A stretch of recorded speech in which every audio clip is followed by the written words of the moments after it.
Good morning and welcome to another special edition of the OBX Wave Report. It is January 6th and this is the January 6th anniversary series of the OBX Wave Report. And all day today we are going to be celebrating democracy survival for the United States, for our great nation, and our love of liberal democracy and the freedom for all people that it represents. And so thank you for joining me again on January 6th. And for this episode of the OBX Wave Report, I am going to be providing with you a special report on conditions in California right now where the surf is high. And in fact, I recommend that you guys go check out surfline.com, which is providing live pictures and ocean sounds of the surf in California, where waves are ranging from head high to triple overhead or even higher. And significant wave heights offshore of California right now are in the range of 10 to 15 feet across all the beaches, and this ahead of another major storm impulse that is expected to sweep in, although this particular impulse is not as strong as the last one. I have seen individual unconfirmed reports from surfers who've ridden extraordinarily large waves in California. I don't know if these reports are true, but I saw a comment from a surfer over on Surfline that claimed that he rode a 40-foot wave in California yesterday. That would be extraordinary if confirmed. In any case, very large waves out there in California due to an ongoing flow of storms riding along an atmospheric river that is pointed at California and providing heavy storm conditions, heavy rain conditions for sections of California, heavy winter storm conditions up in some of the mountain regions, and large waves up and down the coastline of California. Today, we're experiencing a bit of a lull compared to yesterday, but more impulses are on the way, bringing with them high surf, in some cases gale force winds, and heavy rains and snows in some cases for the mountain regions.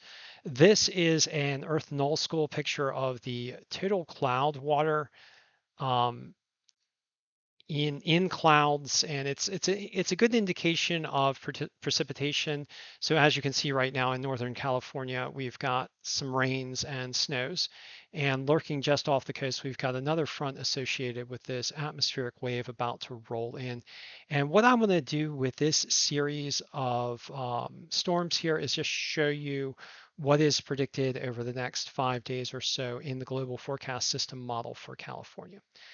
So here we go with the most recent storm. This storm is, I believe, in the 970s millibar range, anchored by a low here. So it's not as strong as the last storm, but the precipitation impacts just do continue.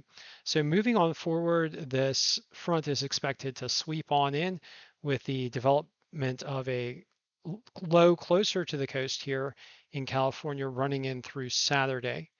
And then the precipitation comes in and dominates most of the northern portion and central portion of California, even as another impulse forms offshore to then once again blanket northern and central California.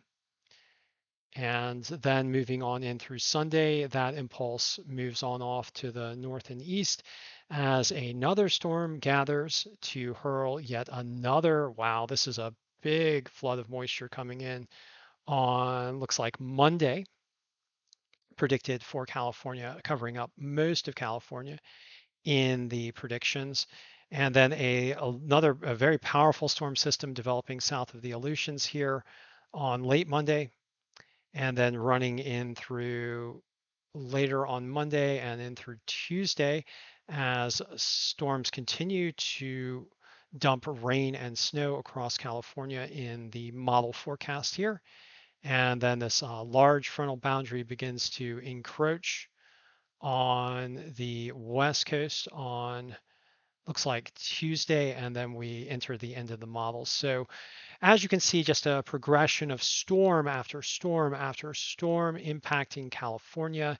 I'm going to go to a surface model for the ocean to show you the predicted wave heights out here in the I was about to say North Atlantic, in the Central Pacific on Tuesday, with this powerful storm projected to start to form, and we have near 50-foot significant wave heights. I mean, what the ever living daylights.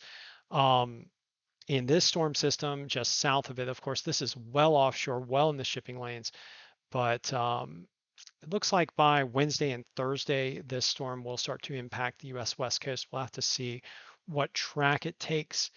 But yet again, a potential bomb cyclone event for the US West Coast if model predictions line up and if this thing tracks in toward California, as most of these systems have tended to. Um, I do want to back up to look at significant wave heights now. It's relatively milder across I say milder across the U.S. West Coast and across California, with significant wave heights in the near coastal environment ranging from 6 to 8 feet in extreme Southern California. For Central and Northern California, 15 to 16 feet significant wave heights. And looking at the wave models, it does milder conditions do appear to remain for the next day or so, um, as impulses do continue to run in through the Pacific Northwest, and particularly aiming at California, with waves somewhat intensifying through Monday and Tuesday.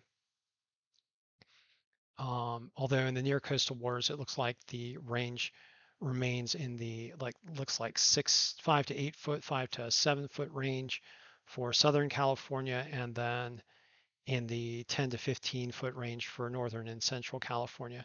So I'm just going to go ahead and back this up by hours, because these conditions are interesting and rapidly changeable. It does look like, though, that the main event, again, for waves for California might be centering in on mid to late next week, and that is worth noting. From the climate standpoint, I do want to talk about the ocean, and I want to look at sea surface temperature anomalies in the northern and central Pacific.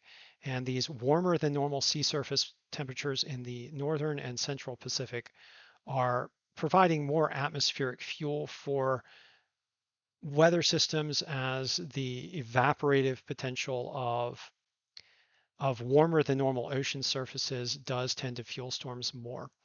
And I will just say that generally this is a climate imprint. It is something that is not a normal feature for the northern Pacific to have sea surface temperatures this warm.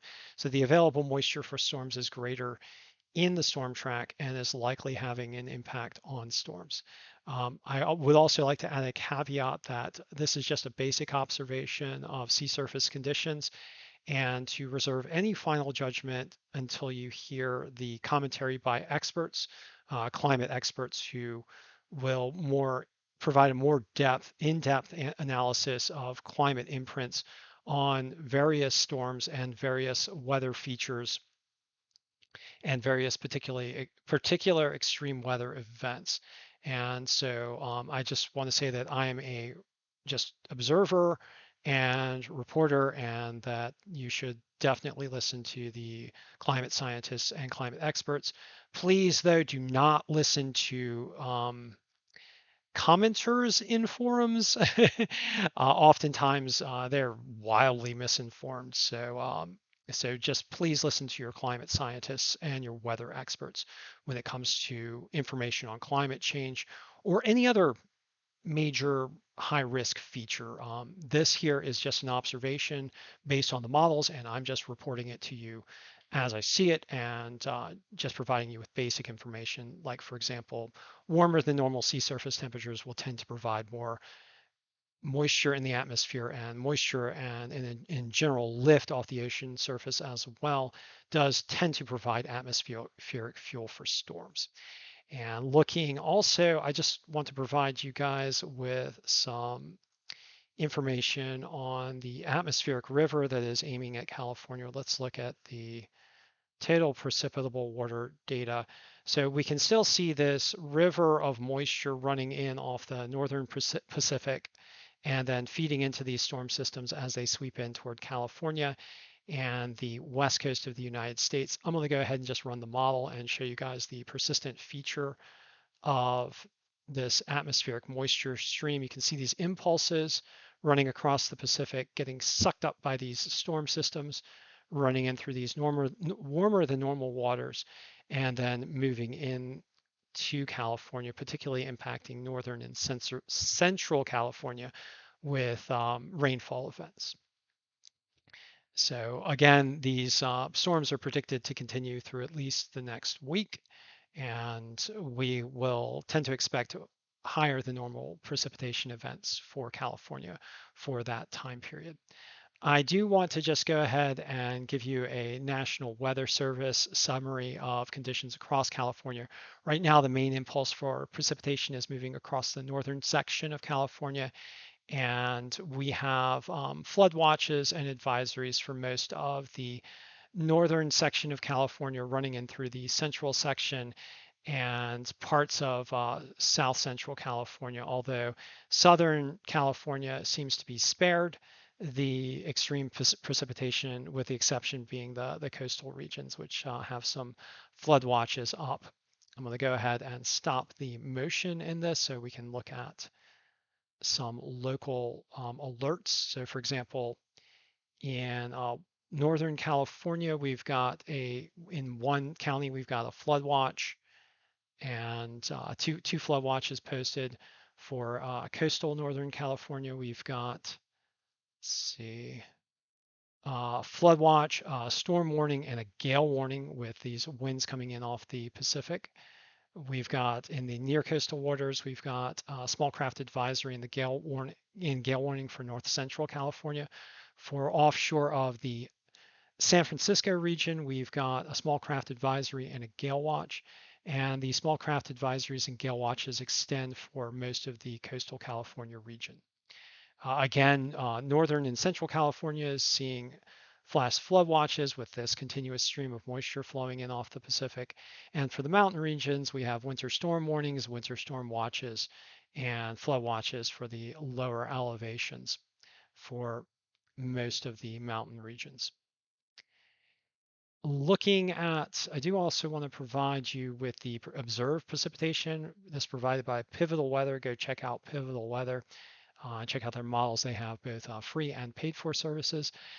This is a summary of the 1 week precipitation for California over the past week. So you see a maximum precipitation amounts in rainfall totals if it were converted into rainfall in the range of 15 inches up here on the west facing slopes of some of the mountain regions.